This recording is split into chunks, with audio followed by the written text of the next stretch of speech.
Aquí estamos en un año nuevo y como siempre nosotros tenemos una tradición que al principio de cada año hablamos un poco del tema más favorito de toda la gente, el tema del dar, del diezmo, del mayordomio.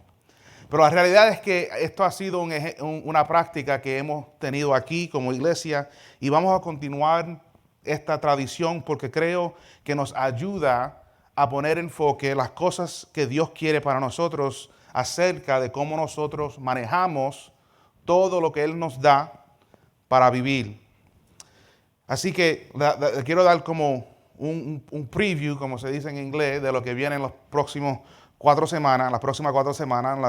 Hoy y la semana que viene, vamos a hablar del diezmo, del dinero, del mayordomio, en una manera u otra. Y en las últimas 2 semanas vamos a hablar de la visión para este año. Así que lo que vamos a hacer es que quiero ver cómo es que Jesús habla y nos dice algo sobre el tema del dar. ¿Cómo sabemos lo que debemos hacer con el dinero que Dios nos da y para que podamos vivir en esta vida? Porque Jesús nos ofrece algunas ideas mientras observaba a algunos en el templo en la lectura de hoy. Les invito a que abran sus Biblias al Evangelio de Marcos en el capítulo 12. Estaremos ahí por este tiempo que tenemos hoy. Ahí al final de ese capítulo encontramos a Jesús en el templo observando a todos aquellos que estaban ahí haciendo lo que se hacía en una manera común, alabando y preparándose para presentarse al frente de Dios. Marcos capítulo 12, empezando en el versículo 41, encontramos estas palabras. Jesús se sentó frente al arca del tesoro y observaba cómo la multitud echaba dinero en la arca del tesoro. Y muchos ricos echaban grandes cantidades. Llegó una viuda pobre y echó 2 pequeñas monedas de cobre, o sea, un cuadrante. Y llamando a Jesús a sus discípulos, les dijo, en verdad les digo que esta viuda pobre echó más que todos los contribuyentes al tesoro, porque todos ellos echaron de lo que les sobra, pero ella, de su pobreza, echó todo de lo que poseía, todo lo que tenía para vivir. Le damos gracias al Señor por esta palabra y nuestro entendimiento en este día. Aquí Jesús se encuentra en lo que se llamaba la corte de las mujeres. En el templo estaba dividido en 3 partes, incluyendo la parte central donde estaba la arca de Moisés, o donde debía estar la arca de Moisés. Y estaba la corte de los gentiles, la corte de las mujeres, la corte de los hombres y la corte principal donde estaba la arca.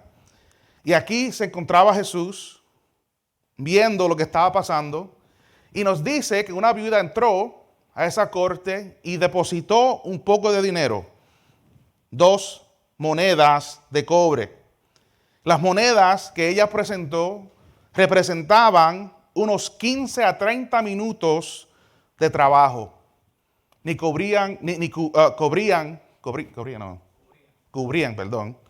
un día entero de trabajo. Y Jesús nos dice, el evangelista nos dice, que esto representaba todo lo que ella tenía en su vida.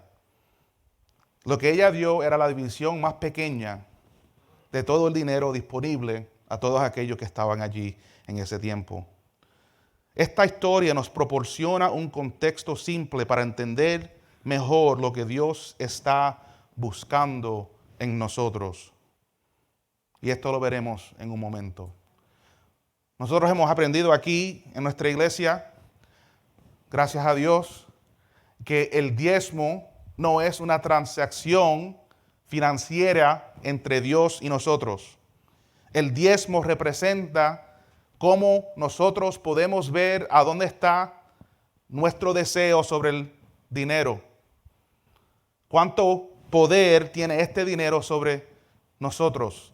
Y Dios usa el diezmo para ayudarnos a nosotros dejar este amor por el dinero, este deseo por el dinero. Él nos ayuda por el diezmo. ¿Por qué? Porque Dios sabe que si nosotros no necesitamos el dinero para vivir, si confiamos en Él, si realmente ponemos nuestra confianza en quién Él es, en lo que Él trae para nosotros, nosotros no vamos a dejar que algo como el dinero se imponga en nuestras vidas. Durante el tiempo que estaba preparando para hoy, esta frase entró, y quiero decirlo de esta manera para ponerlo un poco más firme lo que estoy pensando. La iglesia tiene un problema de dinero. Ahora, quiero decirle que no esta iglesia. La iglesia de embajadores de Cristo realmente no tiene un problema con el dinero. Nosotros somos una de las iglesias que yo en mi tiempo en ministerio sé que realmente no tenemos problema aquí con el dar. La mayoría de nosotros entendemos que esto no es una transacción entre nosotros y Dios. Sabemos que nosotros nos sometemos a la voluntad de Dios y como nosotros estamos aquí viviendo frente a Él, solamente tenemos que dar como manera de obediencia para soportar todo lo que Dios está haciendo aquí con nosotros. Pero lo digo así, que la iglesia tiene un problema con el dinero, porque cuando nosotros vemos el dinero solamente como un asunto privado entre nosotros y Dios, no entendemos el efecto que eso tiene, no solamente a la iglesia en total, esta congregación en total, pero sino también en la comunidad que nosotros vivimos.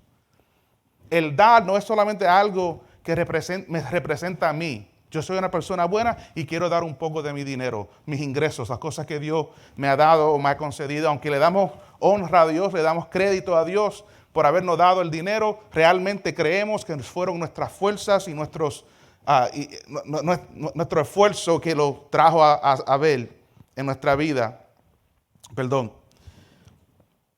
Pero la realidad es que nosotros tenemos que cambiar cómo es que nosotros vemos el dinero.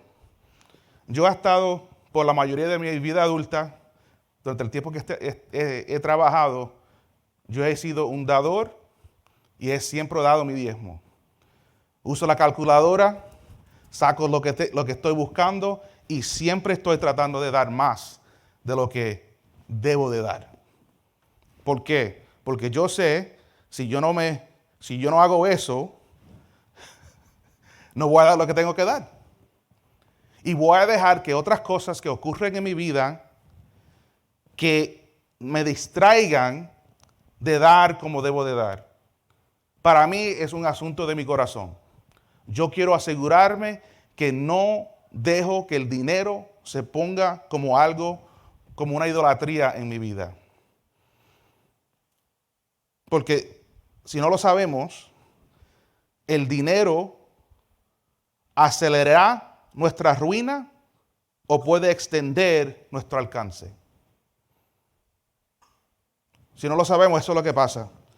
Yo oí anteriormente un decir, y lo he modificado un poco así porque no me recuerdo quién lo dijo, pero decía algo así: el dinero cambiará a una persona que realmente no sabe quiénes son, pero el dinero aumentará a una persona que sí lo sabe. Encontré esta cita y quiero leérsela porque la encontré interesante. He escuchado docenas de definiciones de dinero. Es una herramienta para la libertad. Es la fuente de la felicidad. Es la raíz de todo mal. Todas esas definiciones están equivocadas. El dinero no es ni bueno ni malo. En última instancia, no ofrece libertad ni manifiesta el mal. El dinero amplifica tu carácter. Es así de simple. Le permite repetir sus hábitos arraigados fácilmente. Y a menos que hayas desarrollado un carácter fuerte y humilde junto con buenos hábitos, más y más dinero se convertirá cada vez más en un problema. El dinero que recibimos va a reflexionar quién nosotros ya somos. Lo que nosotros ya somos. Jesucristo, en el pasaje que leímos, nos enseña 4 fases de discernimiento relacionados con el dinero.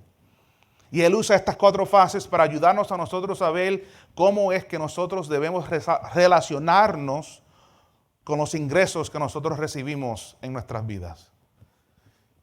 Así que quiero decirles que cuando nosotros aquí hablamos del dinero, realmente no estamos interesados de saber cómo sus cuentas en el banco se ven. Solamente queremos ayudarlos a ustedes a ver sus propios corazones cuando ustedes miran a sus cuentas. ¿Qué está pasando ahí en el corazón cuando uno abre el website y miran lo que está pasando ahí? Porque muchos de nosotros no tenemos libretas de cheques ya.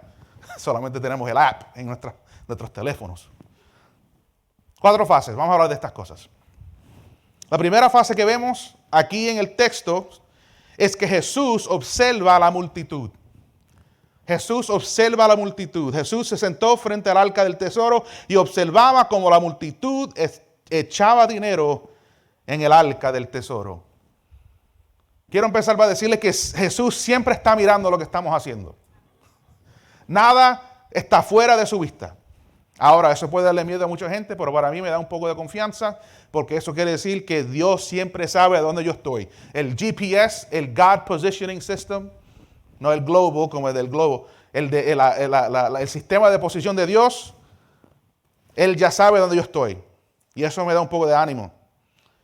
Ahora, Jesús se encuentra aquí y se sentó porque en la parte anterior del capítulo 12, Él estaba hablando con muchos de los religiosos, con muchos de los que se presentaban como los líderes de la comunidad y le estaban trayendo muchas preguntas, tratando de ponerlo en una posición comprometida. Compromisada. Comprometida. Compromise, ok. O sea, como que no sonaba bien cuando lo salió de mi boca. Eso es lo que pasa cuando uno habla 2 idiomas. A veces se traban las traducciones, pero como quiera. Jesús estaba ahí y se sentó. Él ya estaba, para mí, como se escribe el texto, estaba cansado ya de todo lo que estaba hablando con esa gente. Ya estaba molesto y necesitaba un poco de un breakcito ahí para recuperar su tiempo. Y se sentó. Y se sentó en la parte del templo donde la gente entraban para poner un poco de dinero, una donación para aquellos que necesitaban un poco más. Y durante ese tiempo en que él estaba ahí, una viuda entra. Y por razones que solamente Jesús sabe, esa viuda él le puso la atención, le llamó la atención a él, esa señora. Y él estaba mirando. Para mí, a mi imaginación, ella entró, él la vio y le siguió donde ella estaba. Y ella llegó a la parte de atrás, donde habían cajas para recibir las donaciones. Y ella dejó caer esas 2 monedas de cobre. Y Jesús notó algo en ella, en cómo ella hizo todo eso. Jesús vio más allá de lo que estaba pasando en lo físico. Jesús vio en ella algo que no estaba viendo en todos aquellos que estaban alrededor de ella. La donación no impresionó a Jesús, pero el corazón de la señora, de esa viuda pobre, fue lo que impresionó a nuestro Señor. Nosotros tenemos que tener mucho cuidado y no debemos sacar conclusiones precipitadas con aquellos a nuestro alrededor cuando venimos a alabar a Dios. Nosotros no sabemos la situación en que la gente se encuentra. Realmente no sabemos cómo es que ellos están sufriendo o tratando de mantener sus vidas. Debemos aprender a desafiar nuestros prejuicios. Y Jesús está ahí observando. Y Él nos pide a nosotros, observen. Pero no solamente observen con los ojos. Observen más allá de lo que ven. Observen como Dios observa al mundo. Lo que vemos aquí, lo que Jesús nos está enseñando es que el dinero puede exponer esta tendencia que nosotros tenemos a conclusiones falsas acerca de otros. Porque nosotros en realidad no sabemos, la Escritura no nos dice, pero yo me imagino que en ese tiempo, esa viuda, muchos de los que la vieron pensaron, ella viene para recibir. Ella viene para recibir de las donaciones que ya fueron hechas en este día, por la manera que ella llegó. Porque Jesús la identificó como viuda. ¿Cómo sabía eso? Era algo en cómo ella caminaba, era algo que ella tenía que representó la estación de vida donde ella estaba. Pero Jesús dice, hay algo aquí que yo quiero ver. La primera fase es la fase de la observación, del ver lo que está al frente de nosotros. De notar lo que Dios está haciendo, no solamente en los eventos que están frente de nosotros, pero detrás de los eventos. Viendo más allá de lo que está ahí. Y muchos de nosotros a veces faltamos esta fase.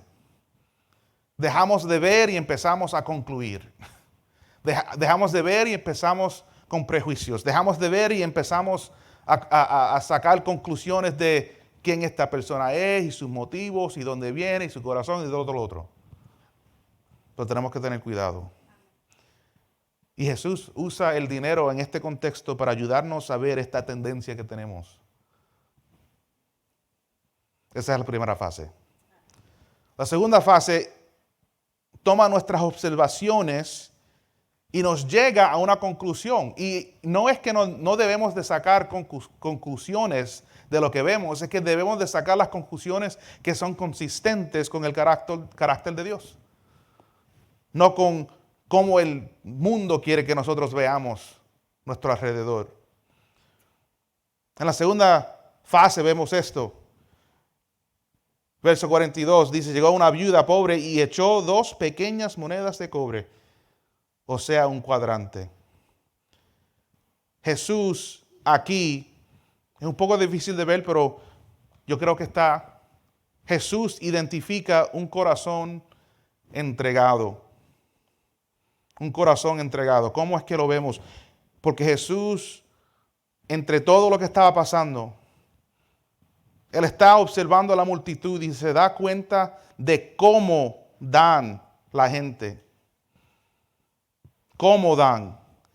Al final del 41 dice, y muchos ricos echaban grandes cantidades. Él observaba cómo la multitud echaba dinero. Cómo la echaba.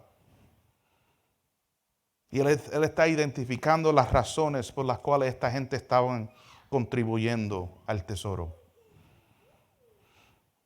Los ricos estaban mostrando sus riquezas y los pobres solamente esperaban sobrevivir. Porque para los ricos lo que estaban entregando realmente no le estaba costando mucho. Ellos podían hacerlo y no tenían ningún problema en hacerlo. Y eso es lo que Jesús nota.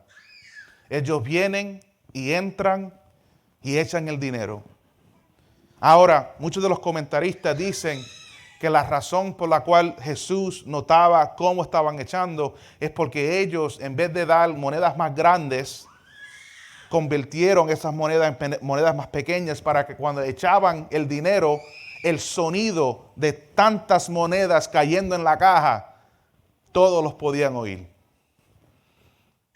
Ahora, yo no sé cuán real es eso, pero tiene sentido.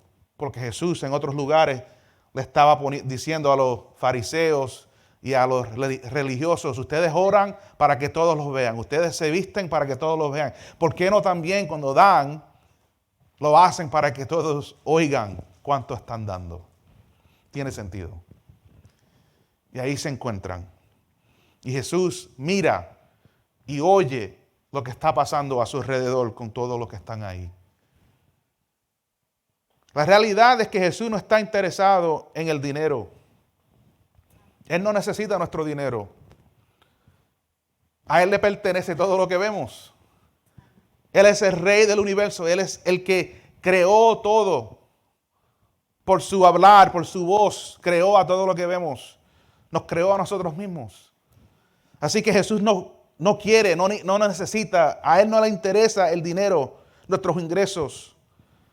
Pero a Él sí le importa cómo nosotros nos comportamos cuando servimos y damos. Porque cómo nosotros damos y cómo nosotros vivimos y cómo nosotros compartimos de nuestros ingresos funcionan como un espejo de lo que creemos y cómo nos sentimos. Es un espejo que nos ayuda a ver qué es lo que está pasando dentro de nosotros. Si nuestras vidas son definidas por la codicia o por algo diferente. Algo diferente.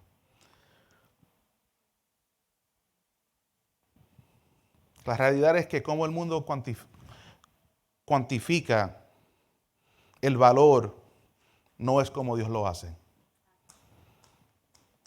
El mundo quiere decirnos casas más grandes, carros mejores, ropa mejor, dinero en el banco.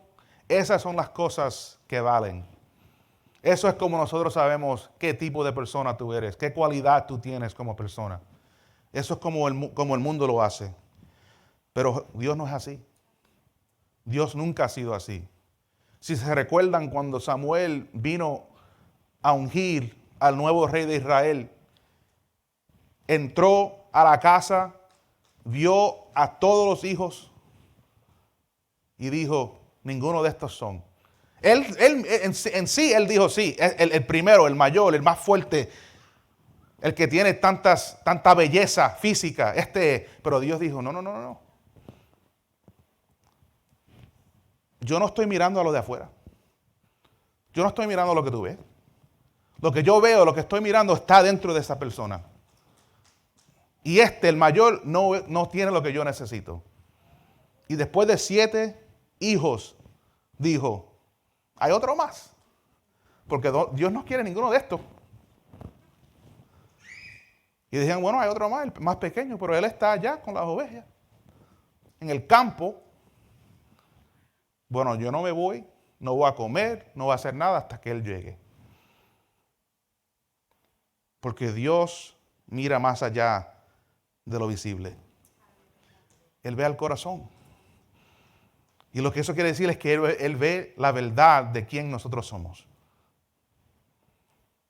Así que Jesús estaba identificando un corazón entregado. Él está buscando a un corazón que su confianza se encuentra en Dios y no en las cosas que tiene. La primera fase es la fase de observar, de usar los ojos para darnos nota de lo que está pasando al frente de nosotros. La segunda fase es decidir. ¿Qué quiere decir esto? ¿Qué quiere decir lo que estoy viendo? ¿Cómo es que debo interpretar lo que está aquí? Y lo que tenemos que hacer es tener mucho cuidado en cómo lo hacemos. Tenemos que interpretar como Dios interpreta las acciones de la gente. No basada en lo que nosotros vemos, pero en los motivos, en las razones. Y eso solamente se encuentra cuando nosotros sabemos a alguien en una manera íntima. Cuando nos conocemos realmente, podemos aprender algo de cada uno de nosotros. ¿Cómo es que nosotros funcionamos? ¿Qué son nuestros deseos? ¿Qué son las cosas que estamos buscando en esta vida? ¿Qué son nuestras motivaciones? Observamos, decidimos. Y la tercera fase es que debemos hacer un juicio sobre lo que haremos con la información. ¿Qué vamos a hacer ahora? En el verso 43, Jesús llama a los discípulos y llamando Jesús a sus discípulos, les dijo, en verdad les digo que esta viuda pobre echó más que todos los contribuyentes al tesoro. Él les dice, Él llama a sus discípulos para que ellos vean lo que estaba delante de ellos. Mira este ejemplo que está aquí. Mira lo que está pasando aquí. Porque con demasiada frecuencia nosotros nos perdemos lo que está delante de nosotros. Porque estamos buscando a otras cosas. Estamos poniendo una atención en otras cosas. Pero Jesús les instruye a sus discípulos a tener un poco más de discernimiento en cómo es que ellos ven lo que está pasando al frente de ellos. No se crean que ya saben lo que está pasando. No se crean que ya tienen el entendimiento que necesitan para interpretar y discernir lo que está pasando. Esto es un proceso de aprendizaje que tenemos que hacer. El discernimiento es como un músculo que tenemos que usar para que se ponga más fuerte. Y muchas veces nosotros estamos ahí y estamos haciendo cosas en una manera que realmente nos pone en una posición a donde no podemos ver lo que Dios quiere que nosotros veamos. Porque realmente no estamos practicando el discernimiento. Y ustedes se pueden preguntar, ¿cómo es que uno practica algo así? Bueno, lo único que puedo hacer es decirle cómo yo lo aprendí. Es lo único que tengo. Y empieza con hacer muchos errores. Y salir con conclusiones que no están correctas. Pero al observar e identificar lo que está pasando, entonces lo que yo hago es que voy a alguien con quien yo tengo confianza y le hago la pregunta, esto es lo que yo veo. ¿Qué tú ves? Estoy cerca. Con tu sabiduría, con tu experiencia, dime lo que tú ves. Y con el tiempo y con la práctica y con el consejo, uno empieza a ver un poco más lo que está pasando en el mundo. Yo muchas veces le he dicho a los líderes que yo he tenido el beneficio de vivir en la casa del obispo y haber la oportunidad de hacerle preguntas y ver cómo él funciona y me encuentro ahora viendo cómo él ve. No con la claridad que él tiene, porque sabe, él tiene un poco más de experiencia, pero por lo menos estoy mirando en la dirección correcta. Por lo menos estoy viendo por lo menos las sombras de lo que está pasando ahí. Un poco más oscuro, pero por eso es que tengo la luz de su sabiduría, de su tiempo. Voy y hago la pregunta, ¿esto es lo que veo? Y él echa un poco de luz. Sí, yo lo veo también. Y por eso es que Jesús trae a sus discípulos. Él les dice, quiero que ustedes vean lo que yo veo. Yo quiero que ustedes entiendan lo que yo observé en esta situación. Porque ustedes están acostumbrados a ver los ricos como los que están realmente dando para la gloria de Dios. Pero yo quiero que ustedes sepan que la viuda que dio 2 monedas, que son las monedas más pequeñas que se pueden encontrar, en el dar lo que ella dio más de todo lo que dieron esos hombres. Lo que Dios nos está diciendo es que debemos de aprender a ver con ojos espirituales, con ojos que realmente ven más allá de lo que está presentado. Pero ver con ojos espirituales requiere que nosotros pensamos con mentes espirituales. Porque si lo que nosotros vemos no podemos interpretar con la mente que Dios nos da, ¿cómo es que nosotros vamos a ver lo que Dios quiere que veamos? Muchas veces nosotros realmente no entendemos que Dios ya ha establecido los parámetros de cómo nosotros debemos ver. Por eso es que aquí decimos es que nosotros queremos reemplazar una mentira con la verdad y queremos afinar nuestro oír. ¿Para qué? Para oír la voz de Dios. Pero eso solamente ocurre cuando nosotros estamos comprometidos a usar la Escritura, la Biblia, la revelación de Dios como el filtro de cómo nosotros vemos todo el resto. Y Jesús, el Verbo en carne, estaba enseñando a sus discípulos cómo es que ellos deben ver al mundo. Y la palabra que nosotros usamos para eso es el discernimiento. Lo he dicho varias veces, pero quiero identificarlo de una manera sencilla. El crecer en sabiduría, el crecer en madurez espiritual, el crecer en ser discípulos, embajadores, como nosotros queremos hacer aquí, requiere el crecer en el discernimiento. Y eso solo ocurre cuando estamos realmente en la Biblia, leyendo, estudiando, haciendo preguntas, aunque no sean preguntas buenas, porque muchas veces yo sé que nosotros podemos leer y yo ni sé lo que estoy leyendo, pero lo leo como quiera. Pero ahí es donde todos empezamos. Yo creo que un apoyo ahí, no se preocupen, todos empezamos ahí, pero empiecen en las cosas que ya son más sencillas de entender. Porque la realidad es que si basamos nuestras vidas en las emociones o en las heridas espirituales, es posible que nunca escapemos del ciclo de pecado y disfunción en nuestras vidas. Si siempre estamos manifestando en nuestra vida la ira, la codicia, o cualquier pecado, cualquier error o cualquier cosa en nuestro carácter que realmente no está consistente con el carácter de Dios, si siempre estamos operando fuera de esas cosas, nunca vamos a llegar a lo que nosotros queremos o deseamos en nuestra vida de fe. Pero ¿cómo es que cambiamos? ¿Cómo es que realizamos lo que está pasando? Eso solamente ocurre cuando nosotros nos sometemos a la instrucción que vemos, no solamente por pastores que nos aman y están aquí para que realmente crezcamos, pero si no nos sometemos a la Biblia, tampoco vamos a crecer. Lo que yo le estoy diciendo, yo espero que tengo suficiente confianza con ustedes, que me crean. Pero la realidad es que yo quiero que vayan y lo estudien. Que se aseguren en sí mismos, que ustedes entienden lo que yo he dicho y que sí están en acuerdo con lo que yo he dicho y dicen, sí, eso, lo que el pastor dijo, sí, yo creo eso y quiero vivir ahora de acuerdo de lo que él dijo. Para nosotros, por lo menos aquí, yo no sé en otros lugares, pero por lo menos aquí, nosotros no queremos crear creyentes que se tragan lo que el pastor o el predicador dice solamente porque fueron llamados por Dios. Para mí eso no es suficiente.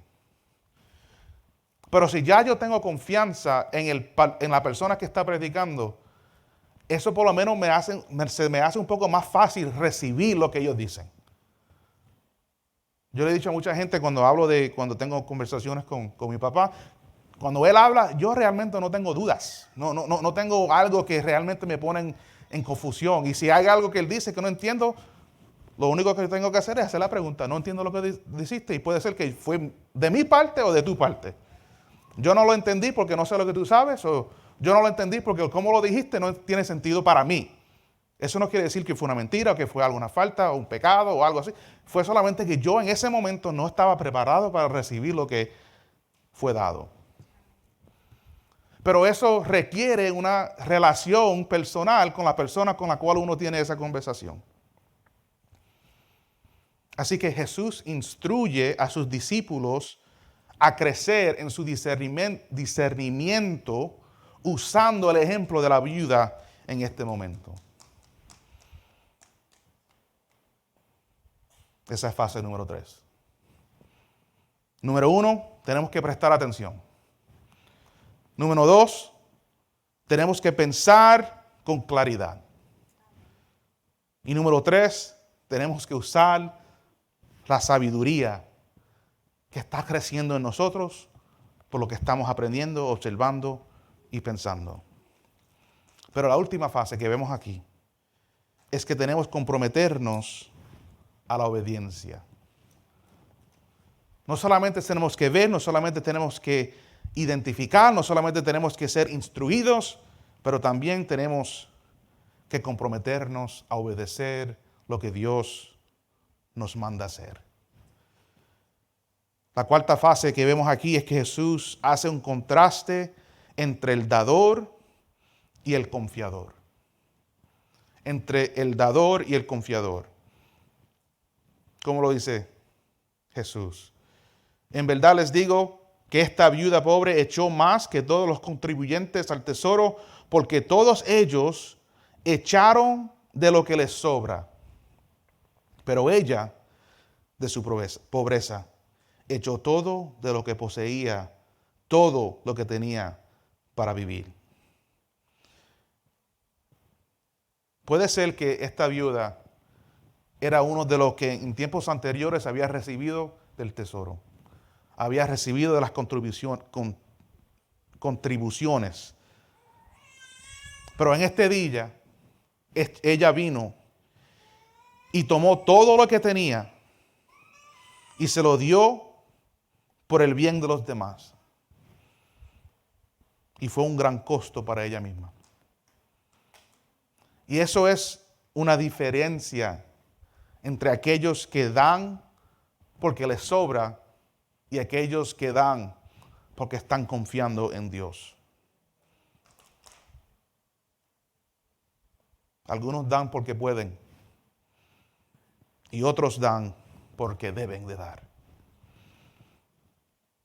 La pregunta que yo me hago cuando estoy pensando del dar, del diezmo, del contribuir a las cosas de Dios, es que en dar lo que le voy a dar, ¿esto me da satisfacción a mí o le da gloria a Dios? ¿Por qué estoy dando? ¿Qué me motiva a dar? Yo digo que el compromiso de ser una persona que da diezmos es me comprometo a ser una persona de obediencia. Yo quiero decir que estoy confiando en Dios. Yo no quiero dar porque estoy obligado a dar. Yo quiero dar porque yo quiero representar en mi vida, para mí, que yo estoy confiando en Dios. Esa es mi razón. Al yo dar, yo le estoy diciendo a Dios, yo voy a ajustar mi vida para que pueda dar en la manera que Él desea, porque yo quiero decirle al mundo por el testimonio de mis donaciones, de mis contribuciones a la iglesia, que yo estoy confiando en Dios más de mis esfuerzos, más que en el mundo y lo que me ofrece. Yo quiero confiar en Dios primero. Y la única manera de hacerlo es es cuando lo hacemos, cuando damos sacrificialmente. Cuando doy y me duele dar. Cuando doy y no puedo hacer otra cosa porque ya ese dinero fue comprometido a Dios. Eso es lo que dice Jesús. Esta viuda, cuando ella dio esas 2 monedas, no estaba dando de lo que le sobra, estaba dando todo lo que le quedaba. Ahora, yo no quiero que reciban o entiendan o piensen que lo que estoy diciendo es que Dios quiere que nosotros seamos pobres. Y que tenemos que dar todo nuestro dinero y que tenemos que vivir en una manera que realmente no es sabia. Lo que estoy diciendo es cuando nosotros damos, cuando empezamos a dar y estamos buscando a llegar al nivel de dar el diezmo, la razón por la cual estamos dando, ¿qué es esa razón? ¿Esa razón representa un sacrificio? ¿O solamente representa lo que me queda? Hay una diferencia entre esas dos cosas. Yo puedo reorganizar mi vida para que mi vida sea una reflexión de mi compromiso con Dios. Eso quiere decir que tengo que tener más disciplina en cómo yo uso los ingresos. Cómo es que yo divido lo que tengo. Eso quiere decir que no puedo hacer lo que quiero en el momento sin tener un presupuesto. Cuando yo llegué a esta iglesia, cuando vine,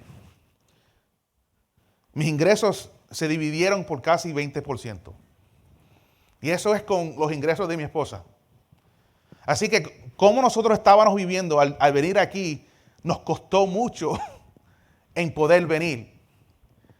Y yo le dije a mi esposa, yo tengo que tomar un poco más de responsabilidad por el presupuesto, porque yo realmente no sé el costo de cómo nosotros estamos viviendo. Y cuando llegamos aquí, nos quedamos casi 8 meses en la casa de mis padres, porque realmente no teníamos para dónde ir. Pero Dios nos había llamado a venir y en obediencia venimos. Y nos quedamos en la casa de mis papás después de casi 30 años de estar solo y casado. Ahora estoy en casa de mis padres otra vez. Y dejarles saber, eso es interesante después de casi 25 años de libertad. Pero yo tengo buenos padres, así que no fue tan mal. Y eso que mi mamá cocinaba, estaba bueno, así que dejó que mi esposa no tuviera que cocinar tanto. Anyways. Pero el sacrificio es lo que Dios está buscando. El sacrificio. Nosotros no tenemos que traer palomas y cabrillos para ser sacrificados en el templo. Pero ¿qué traemos cuando adoramos a Dios? Cada fase que Jesús nos enseña sirve para ayudarnos a determinar cómo nos relacionamos con los regalos monetarios que se nos ha dado.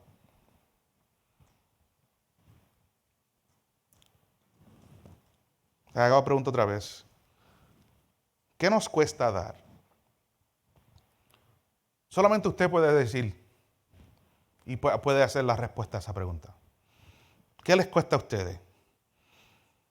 Ayer cuando estaba terminando mi presupuesto para el año, tengo un programa que uso y yo pongo el dar, tengo una categoría ahí y siempre miro qué número tiene.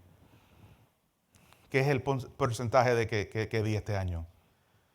Y si no está bien, yo busco dinero del presupuesto y lo pongo. ¿Por qué? Porque yo me comprometo a hacer eso en obediencia. Yo quiero confiar en Dios más que en el mundo. Y si no llega al 10%, el 10, yo no hice algo bien. No estuve disciplinado en una manera que lo tenía que hacer para llegar al número. Ahora, alguien puede decir, pero Víctor, eso suena un poco legalista. La obediencia suena legalista a aquellos que no entienden las razones por qué uno es obediente. Yo obedezco a mis padres, aún hasta este día, no solamente porque es buena idea, sino porque la Biblia me dice que hay bendiciones que vienen en ser un hijo obediente. Y yo me someto a eso porque yo creo que Dios quiere bendecir a aquellos que viven en obediencia a lo que Él dice. Él dice que si yo doy en la manera que Él dice, vienen bendiciones. ¿Por qué voy a dejar que alguien que no está buscando las bendiciones de Dios, que no está buscando vivir en el carácter de Dios, me deje vivir o hacer algo porque ellos dicen que eso es una manera legalista? Si es legalista para ti, eso es tu problema, no es mi problema. Esto es un compromiso que yo hice, que yo quiero cumplir. Si a ti no te gusta, eso no es mi problema. Yo lo hago y le estoy tratando de explicar por qué lo hago, pero yo lo hago porque yo sé que Dios dice que hay bendiciones que vienen para aquellos que se someten a su voluntad. Eso es lo único que yo estoy diciendo. Así que cuando ustedes no reciben la bendición, no me echen la culpa a mí. ¿Usted hizo lo que Dios te pidió? No. Ok, ¿qué tú quieres que yo haga como individual para que Dios te bendiga a usted? ¿Qué quiere? ¿Que yo ore por ti? Ok, yo lo oro. Pero lo que voy a orar es que Dios aumenta la obediencia de esta gente para que ellos se sometan a Dios. No porque Dios, recuerden, no es una transacción, es un compromiso. Dios dice, si hacen esto, viven bajo los principios de mi reino. Si hacen esto, recibirán la bendición que viene por esto. El obispo siempre nos ha dicho que nosotros vivimos en un mundo definido por la agricultura. Hay semillas y hay cosechas. El propósito de la semilla es para dar cosecha.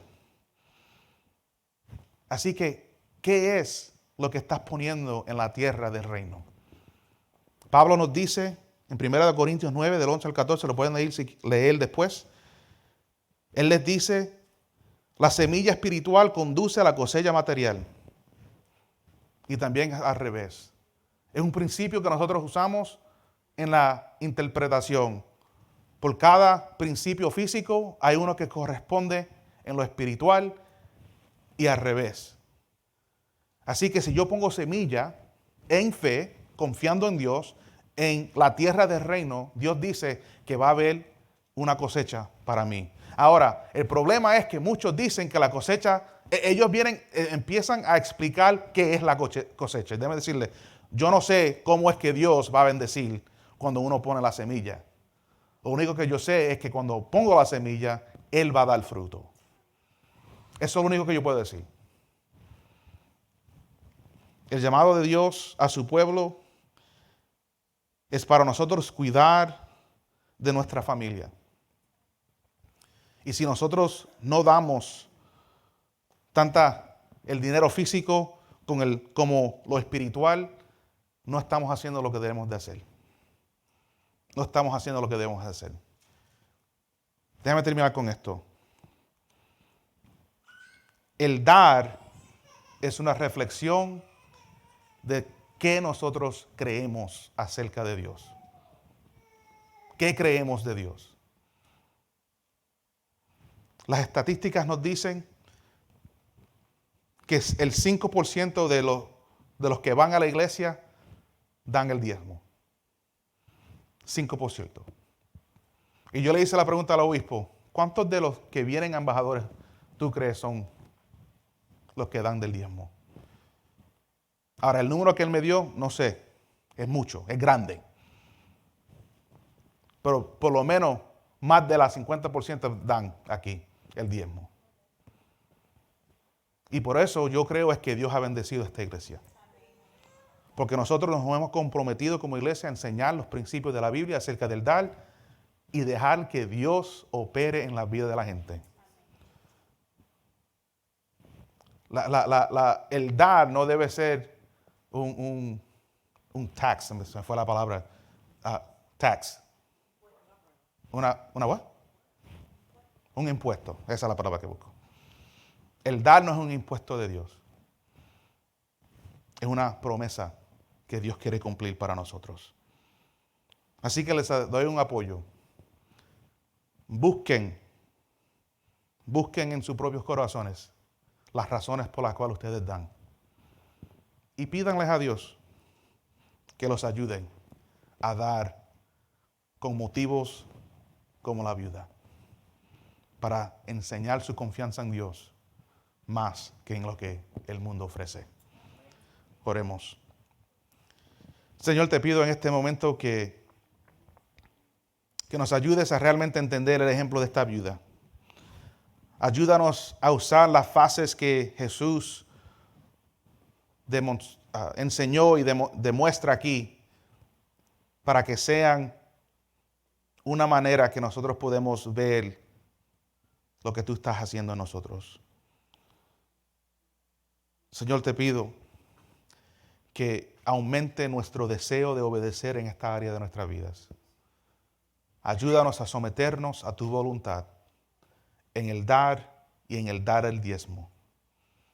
Porque tú prometes bendecirnos si lo hacemos. Te damos gracias, Señor. En el nombre de Jesús oramos. Amén y amén.